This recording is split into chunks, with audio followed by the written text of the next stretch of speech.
Bonjour, je suis le Gentleman, et si vous êtes là, c'est que vous n'avez pas de temps à perdre avec un mec qui parle trop, et c'est 4 podcasts de 4 fois 20 minutes sur Star Trek, la trilogie, de J.J. Abrams et Justin Lin.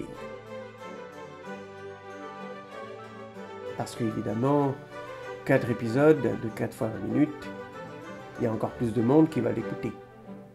L'un des paradoxes de l'histoire du cinéma est que le cinéma a la capacité dans son essence d'enregistrer et restituer les mouvements des corps, et que finalement, le cinéma a essentiellement servi à filmer essentiellement des corps immobiles avec des bouches qui bougent, essentiellement, c'est-à-dire des dialogues.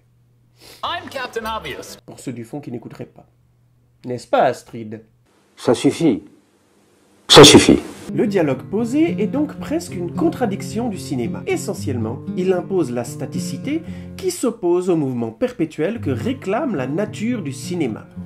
Pour rappel, cinégraphie égale écrire avec le mouvement. Astrid, mon petit chat, vous me rappellerez de remercier Monsieur Turbache pour celle-là.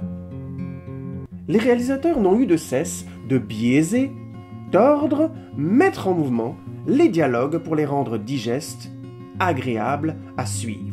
Vous avez par exemple ici Aaron Sorkin et le truculent réalisateur John Wells qui vous proposent dans le même travelling non pas 1, non pas 2, non pas 3, mais bien 4 dialogues dans le même travelling. Ils baptiseront cette technique le walking talking, qui est bien sûr une référence au talkie-walkie français. No, God! No, God, please, no! No! No! No! Tarantino nous propose pour sa part un dialogue qui est focalisé sur la personne qui écoute. Et quand la personne qui parle apparaît à l'écran, elle est de dos. Décidément, quel fiefé Valentin ce Quentin. Et enfin, chez Martin Scorsese, le personnage principal, dans un véritable plan séquence de 3 minutes 30, fait découvrir à sa dulcinée tout le pouvoir que lui a octroyé la mafia. Brillant, n'est-il pas ? Dans Star Trek, J.J. Abrams et Alex Kurtzman utilisent un principe que j'ai baptisé le principe du rebond. Mais là où J.J. et consorts l'ont très bien utilisé, Il vous tuera si vous y allez. Votre survie est improbable. On n'obtiendra rien par la diplomatie, vous feriez une erreur monumentale. Je suis d'accord, il faut revoir votre stratégie. J'entends ce que vous dites. c'est que les personnages qui se font rebondir les phrases dans Star Trek And I'm not the only one who's upset with you. The captain is too. Oh, no, don't drag me into this. She is right. vont devenir un équipage, puis des amis, I defer to your good judgment, Captain. et enfin une famille.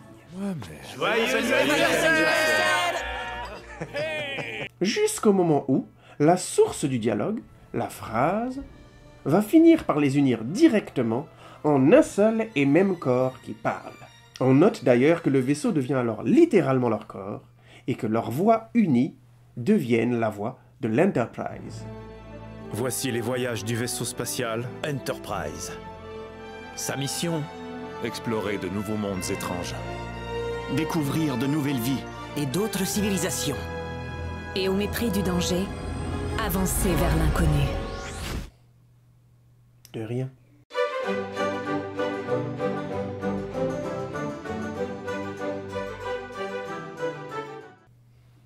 Et au final, Astrid, c'est un peu comme nous. On forme une grande famille.